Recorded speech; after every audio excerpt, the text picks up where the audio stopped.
Hey guys, I'm Matthew, and as always, I got my beautiful daughter Melala here. She's strapped in ready for a walk. On today's walk, I want to be talking about age-appropriate play. If you have a baby coming home, or if you have a baby at home, you're probably wondering, like, how do I play with them? They're just laying there. So on today's walk, I'm going to be talking about play. So let's get walking so we can get talking. So for the first couple weeks, baby is just laying there. She's not really doing anything or doing much. This is a perfect opportunity just to get to know your baby. Hold them on your skin. Take off your shirt.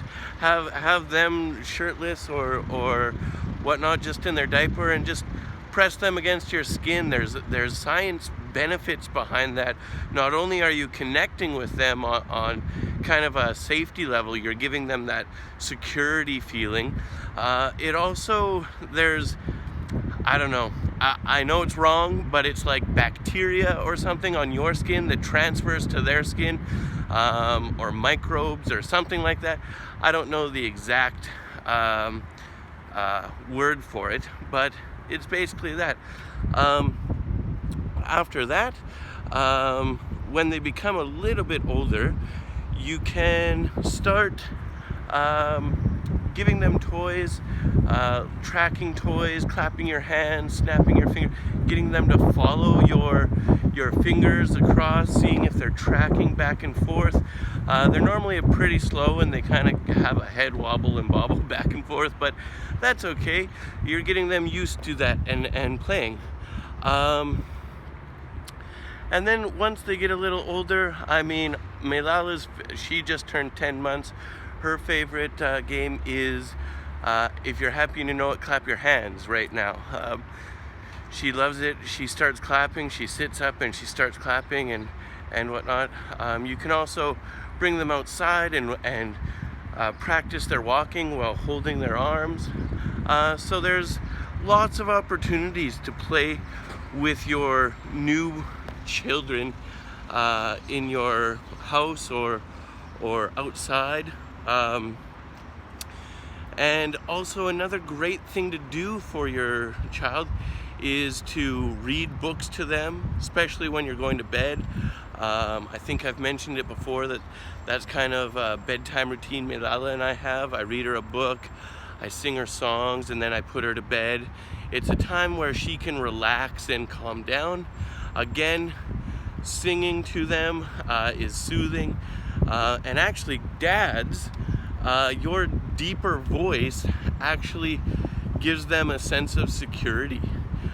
So that's kind of cool. You can help put your son or daughter to sleep and give them a peace of mind that, you know, it's kind of special between the child and the father.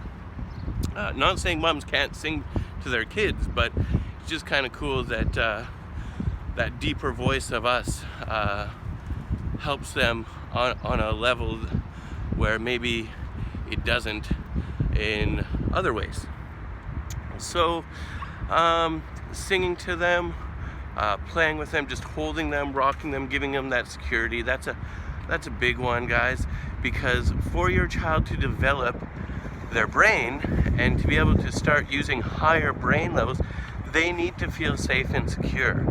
Now, I'm not saying coddle them all the time. I know a big sleep training, almost dropped the phone there. A big sleep training tip is getting them to calm down, go to sleep. Don't have them go to sleep on you and then put them to bed, put them in the crib, and then they will cry. And you let them cry until they go to sleep. And that's what I did with Melala. And at first she would cry for like 20-25 minutes. It was horrible. No parent wants to hear their kid cry. But you can't go into the room. If you go into the room, she's learning, hey, I cry, even if it's for 20 minutes, I cry that long, and then they'll come in and pick me up. So you kind of got to put your foot down and say, no, I'm not going to go in there. And then they will learn to self-regulate. They will learn to go, okay, and you can see it, or you can even hear it. They'll cry, and then they'll kind of start winding down, and then they'll cry again, and then they'll wind down for even longer, and then they'll cry again for a little bit shorter time, and then, you know, it kind of comes on a roller coaster or like a wave, and that's them self-regulating. That's them learning to soothe themselves, and it's a skill that they need to learn. So it's kind of like a lesson from the School of Hard Knocks, if you will, where they have to soothe themselves. It's a skill they have to. It's like riding a bike, right? No parent wants their kid to go out there, ride a bike, and crash and burn. However, to ride a bike, you're probably gonna fall off and scrape a knee once in a while. But what's the old saying? Get back up and get back on your bike and try again. Same thing with sleeping. But to kind of go back to it, even that, it's not really a form of play, because you're soothing them, you're singing, you're rocking to them, you're rocking them to sleep. It's still kind of like that connection zone. They also say before they go to bed, and this kind of goes in line with play, is don't be excited and loud before bed. Obviously, it's a time to relax and wind down. And so I try and start winding down about an hour before Melala goes to bed for the night. So we'll go for a walk maybe.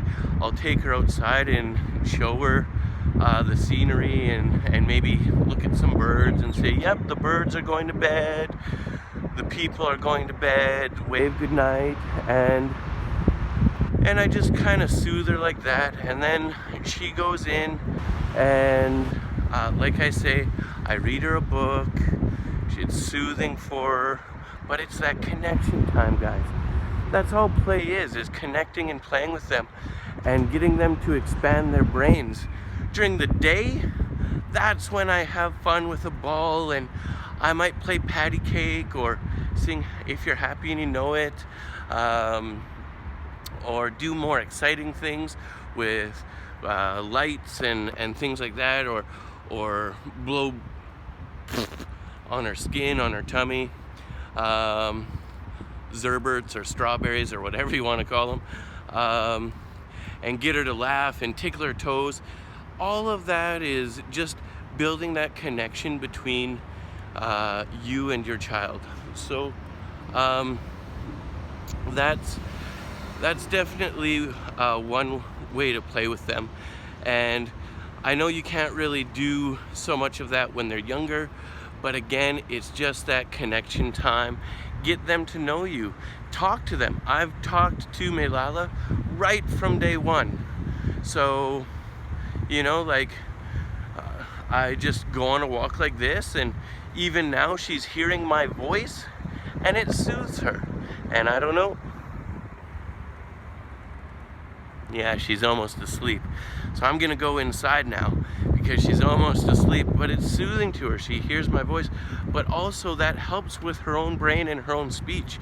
The more she hears you talk, or he, depending if you have a boy or a girl, obviously, the more they hear you talk, the more that they're going to hear and recognize the language, and whatnot. And again, that kind of goes back to why screen time is really important not to give, because again, if they're hearing a cartoon voice all the time, that's silly and fun for a cartoon, they're gonna start talking like that cartoon. And you don't want a kid being like, hi, mom and dad.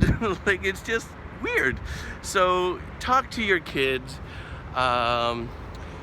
especially in the first little bit. Sing them songs, rock them, hold them skin to skin for the win. I hope you found that video helpful. We're gonna go inside because she's getting tired and relaxed. All right, bye.